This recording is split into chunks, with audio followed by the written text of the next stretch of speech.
Assalamualaikum dear 7th class students. कैसे हैं आप सब? I hope you are all in good health.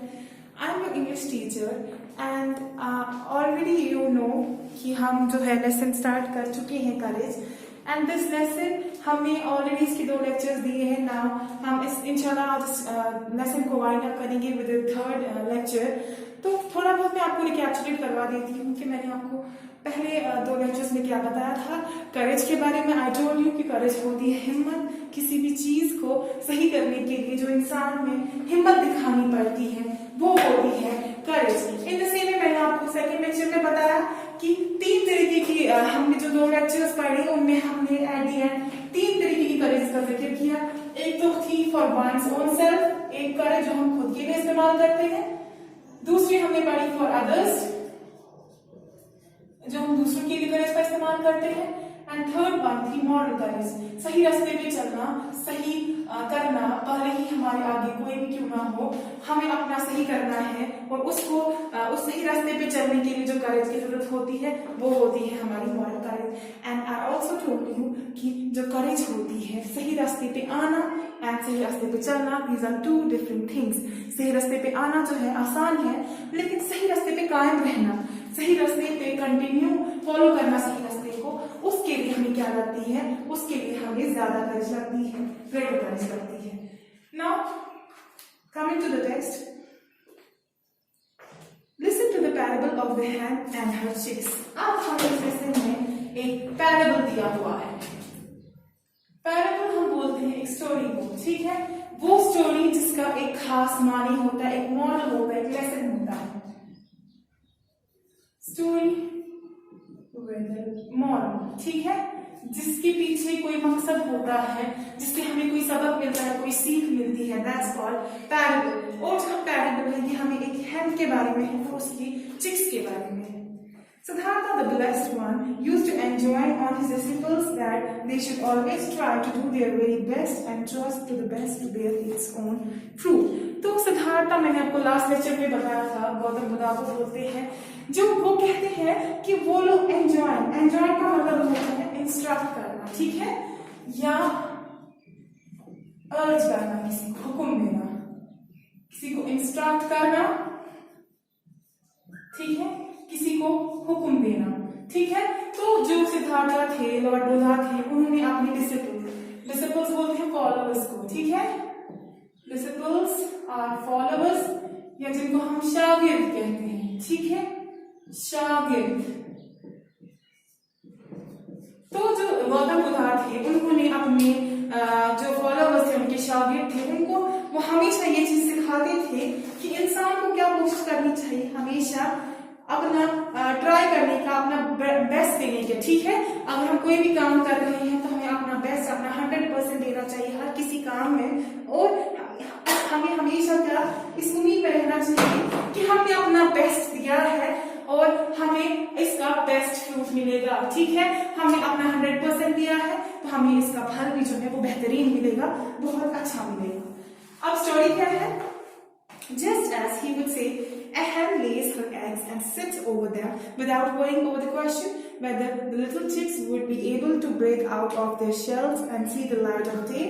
In like manner, you too should have no fears. If you stick to the right path, you too will come out into the light.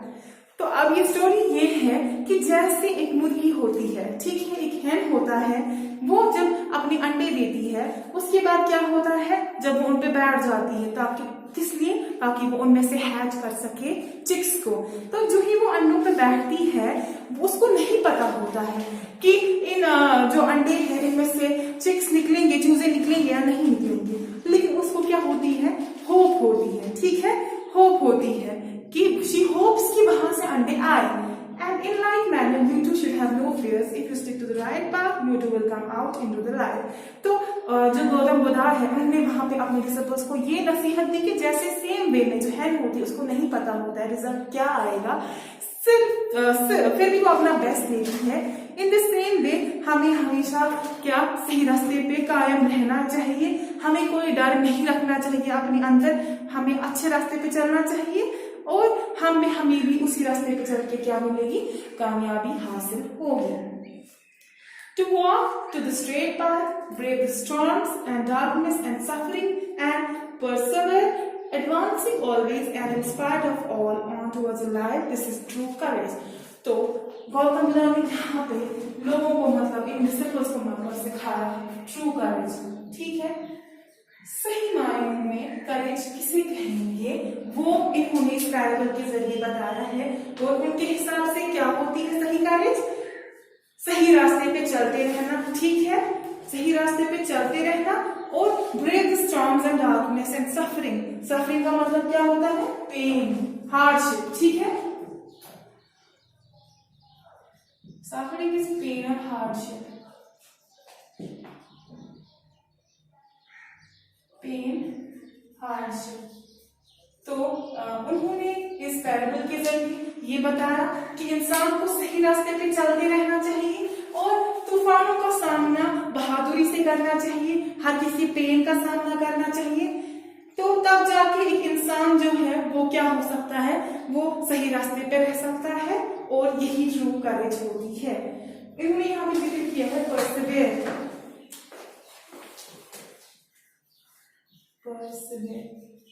इन्होंने बताया है कि true करेज का मतलब वो सही रास्ते पे चलना, ठीक है, जो तूफान है उनसे घबराना नहीं, सफरिंग से नहीं घबराना, और परसिवियर। परसिवियर का मतलब क्या होता है? परसिवियर का मतलब हो गया कि अपने काम पे अड़े रहना, ठीक है, चाहे कुछ भी हो जाए, कितनी भी डिफिकल्टी क्यों ना आए, कितनी भी परेशानियां क्यों ना आए, अपने काम पे अड़े रहना, दैट इज परसिवियर, ठीक है। Continue an action even if you face difficulty, ठीक है। अगर आपको कितनी भी डिफिकल्टी क्यों ना आए, आप अपना काम कंटिन्यू रखिए, even if there is zero chance of success, ठीक है। अगर आपको लगता है कि इस काम को करने में बहुत ही कम चांसेस है या कोई चांस ही नहीं है किसका, कामयाबी का, स्टिल उसी रास्ते पे कायम चलते रहना, दैट इज परसिवियर, ठीक है। तो ये हमें बताया गया है कि जब हम ये चीजें फॉलो करेंगे तो सही रास्ते पे कायम रहेंगे, सफरिंग्स को भी अच्छे से हैंडल करेंगे, तूफानों से घबराएंगे नहीं, और अपने काम को अच्छे से करेंगे, इवन कितनी भी डिफिकल्टीज क्यों ना आए। उसमें क्या इस्तेमाल होती है? उसमें इस्तेमाल होती है ट्रू करेज का। Now a fine Islamic text gives us an illustration of this in the story of Abu Sayyid, the poet who had a brave heart. अब हमें एक इस्लामिक टेक्स्ट है, ठीक है, एक कहानी है, इस्लामिक कहानी है एक पोएट की, जिसका नाम क्या था? अबू सैयद की। अबू सैयद एक पोएट था, उसकी हमें कहानी बताई गई है, जिनका क्या था? Brave heart.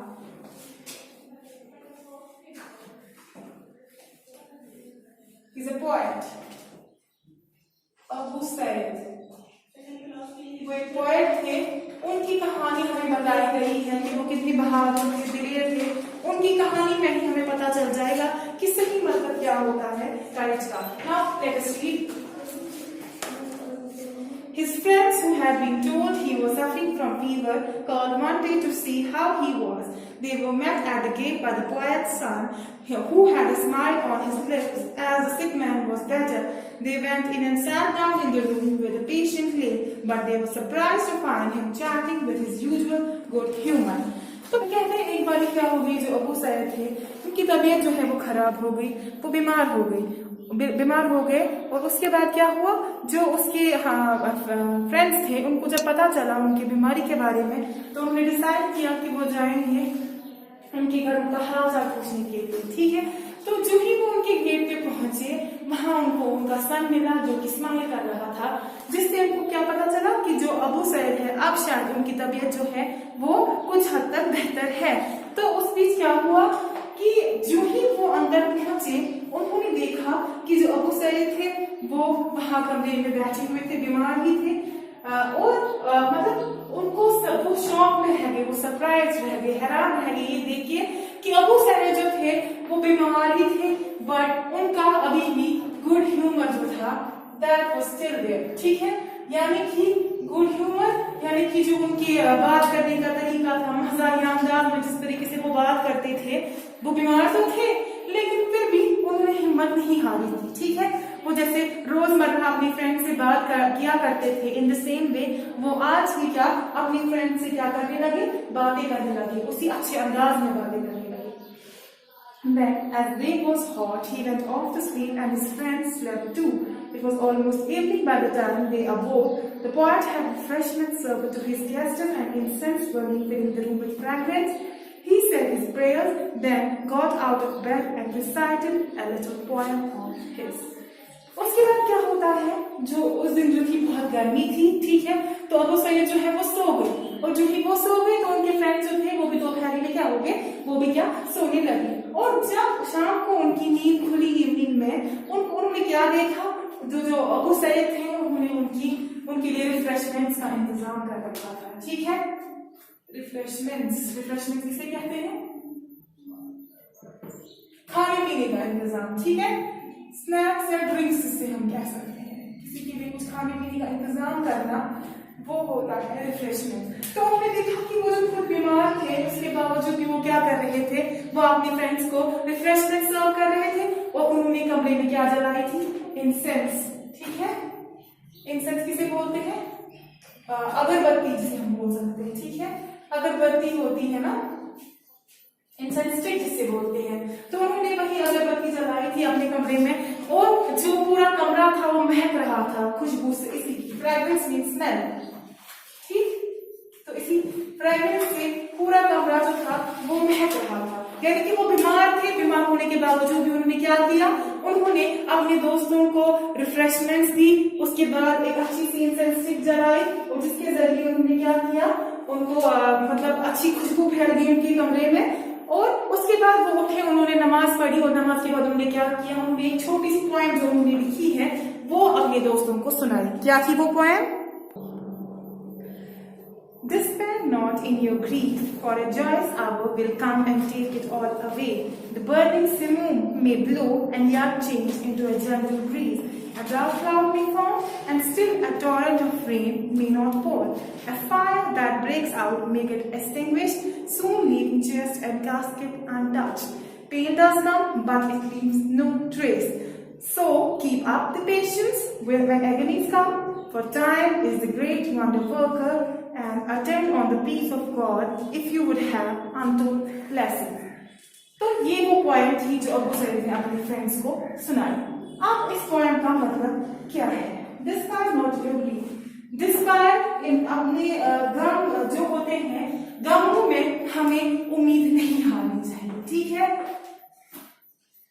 डिस्पायर मीन्स उम्मीद ना हारना, ठीक है, होपलेस इसको हम बोल सकते हैं। और ग्रीफ का पता ही आपको, ग्रीफ का मतलब हो गया सॉरो या सैडनेस जिसे हम कहते हैं, गम बोलते हैं।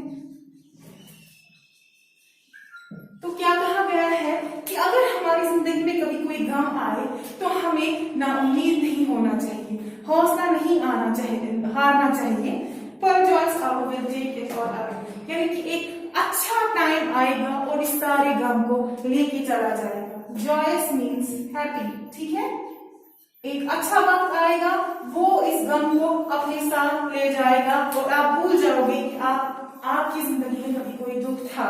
इन द सेम वे एक डार्क क्लाउड बन सकता है, and still a Torrent of rain, Torrent का मतलब हो गया स्टॉर्म, ठीक है। यूजुअली हम क्या बोलते हैं कि अगर हम देखते हैं कि आसमान में काले बादल होते हैं, हमें पता होती है कि आज जो है खतरनाक बारिश होने वाली है, लेकिन ये बताते हैं कि डार्क क्लाउड्स आसमान में बन सकते हैं, लेकिन हो सकता है कि बारिश ना हो, ठीक है। ये भी हो सकता है कि बारिश आए ही ना क्लाउड्स के बावजूद भी, या कहीं कोई आग लग जाए, लेकिन आग जो है जो ही वो वहां पहुंचे, कास्केट जो होता है एक बॉक्स होता है जिसमें हम जो खास चीजें होती हैं, ठीक है, बॉक्स फॉर कीपिंग ज्वेलरी होती है, या इंपॉर्टेंट पेपर्स होते हैं हमारे, आपने देखा होगा बॉक्सेस होते हैं, हम अपने इंपॉर्टेंट पेपर्स रखते हैं, या जो कीमती चीजें होती हैं वो रखते हैं, और कीपिंग ज्वेल्स और वैल्यू ऑब्जेक्ट्स, ठीक है, जो हमारी खास चीजें होती हैं, जिनकी बहुत कीमती चीजें जो होती हैं हमारी, उनको रखने के लिए बॉक्स होता है। तो कहते हैं कि आग लग सकती है कभी, और क्योंकि वो उस बॉक्स के पास पहुंचे, वो एकदम वहीं पे क्या हो सकती है, वो आग वहां बुझ भी सकती है। ये कहते हैं कि पेन जो है वो ठीक है। पेन आती है लेकिन वो कोई ट्रेस नहीं छोड़ती, वो अपना निशान नहीं छोड़ती। वक्त के साथ क्या होता है, हमारी पेन जो है वो खत्म हो जाती है। तो हमें क्या करना चाहिए, हमें हमेशा पेशेंट रहना चाहिए, ठीक है। जब भी हमारी जिंदगी में कोई परेशानी आए, we have to be patient. हमें हमेशा सब्र अपनी जिंदगी में लाना चाहिए। कोई भी प्रॉब्लम क्यों ना आए हमारी जिंदगी में, सब्र से काम लेना चाहिए। चाहे कोई भी सफरिंग का मतलब होता है पेन। कोई भी पेन आई हमारी जिंदगी में, हमें हमेशा पेशेंट रहना चाहिए, ठीक है। हमेशा पेशेंट रहना चाहिए, तब जाके क्या हो सकता है, हम जो है अपनी लाइफ का मतलब अपनी लाइफ अच्छे से स्पेंड कर सकते हैं। क्योंकि जो टाइम है वो क्या है, ग्रेट वंडर वर्कर, यानी कि वक्त जो है ना, जैसे कि कहा जाता है वक्त जो है वो हर जख्म पे मरहम लगा देता है। तो सेम यहाँ पे बोल रहा है कि आप अपनी जो भी आपकी परेशानियां हैं उनसे घबराइए मत, हमेशा अपनी पेन को पेशेंटली हैंडल कीजिए, सब्र रखिए, क्योंकि टाइम के साथ साथ सब ठीक हो ही जाता है, ठीक है। टाइम के साथ साथ सब कुछ ठीक हो जाएगा। तो इस पॉइंट का शॉर्ट में ये मतलब था कि हमें कभी भी हिम्मत नहीं हारनी चाहिए, ठीक है। होपलेस नहीं होना चाहिए। अगर हमारी जिंदगी में कोई दुख है, परेशानी है, कोई प्रॉब्लम है, हमें उससे घबराना नहीं चाहिए, हमें उसका सामना करना चाहिए। क्योंकि जो ये बुरा वक्त है ये हमेशा के लिए नहीं होता है, ठीक है। कहा जाता है ना, जैसे कि गुड टाइम जो होता है वो हमेशा के लिए नहीं रहता, वैसे ही जो बुरा वक्त भी है वो भी हमेशा के लिए नहीं रहता। टाइम जो है वंडर वर्कर है, यानी कि टाइम हम कहते हैं कि टाइम जो है वो बेस्ट हीलर है, यानी कि टाइम वक्त जो है वो हर एक जख्म को भर देता है। तो ये था इस पॉइंट का मतलब। Now, the friends of the poet went back home gathering strength and happiness from this beautiful poem of hope. And so it came about that a sick man gave help to his hale and hearty friends. तो उसके बाद जो भी उसके friends थे जिन्होंने वो ये पोएम सुनी, वो जब घर गए ना, उनमें एक अलग तरीके का स्ट्रेंथ आ गया था, ठीक है, एक जोश आ गया था। क्योंकि इस पोएम में उनको जिंदगी का मकसद, जिंदगी क्या होती है, कैसे बितानी है, उनको ये चीज अच्छे से समझ आ गई थी। तो वो जो थे वो बहुत ही खुश होकर घर चले गए। और इससे हमें क्या पता चला कि एक सिक आदमी जो है, एक बीमार इंसान अपने जो तंदुरुस्त सेहतमंद दोस्त हैं उन्होंने उसको करेज दी, ठीक है। करेज का मतलब ये नहीं है कि हट्टा कट्टा इंसान ही करेज दे सकता है, नहीं। आप देखिए अब वो सही बीमार थे, ठीक है। उसके फ्रेंड्स जो थे वो हेल एंड हार्डी थे। हेल एंड हार्डी का मतलब होता है चुस्त, तंदुरुस्त, हेल्दी, एनर्जेटिक, ठीक है। हेल्दी और एनर्जेटिक, जो पूरे अपने सेहतयाब जो थे, ठीक है। तो वो जो लोग थे उनको किसने करेज दी, एक बीमार आदमी ने उनको करेज दी। Whosoever has courage can give courage to others, just as the flame of one candle can light up another. तो आज यहाँ इस लेसन में हमें क्या बोला गया है, ये कहा गया है कि जिसके पास भी करेज है, करेज जो है वो दूसरों तक को पहुंचा सकता है। जिसके पास भी करेज है, चाहे उसके पास कोई भी करेज है, ठीक है, फॉर अपने इंटरेस्ट के लिए, फॉर अदर्स के लिए, या मॉरल करेज भी है। अब जिस इंसान के पास भी करेज है उसको क्या करना चाहिए, उस करेज को दूसरों तक पहुंचाना चाहिए। कैसे, जैसे कि अगर हम देखें एक शम्मा, ठीक है, एक जली हुई शम्मा जो होती है, उस शम्मा से हम क्या कर सकते हैं, बाकी सब कैंडल्स को रोशन कर सकते हैं। इन द सेम वे एक करेजियस इंसान जो है वो तमाम इंसानों में क्या ला सकता है, करेज ला सकता है। And at the end author हमें बोल रहे हैं, Boys and girls who read this, you should learn to encourage others and be courageous yourself.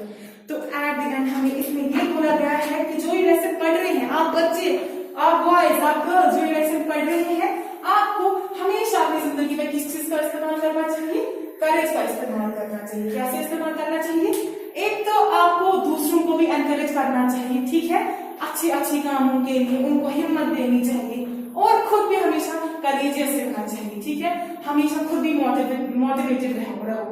तो ये था हमारा लेसन करेज। आई होप आपको ये अच्छे से समझ आया होगा। आप अच्छे से इस लेसन को पढ़ेंगे, जो आपको मटेरियल प्रोवाइड किया जाएगा उसको अच्छे से लर्न करेंगे आप।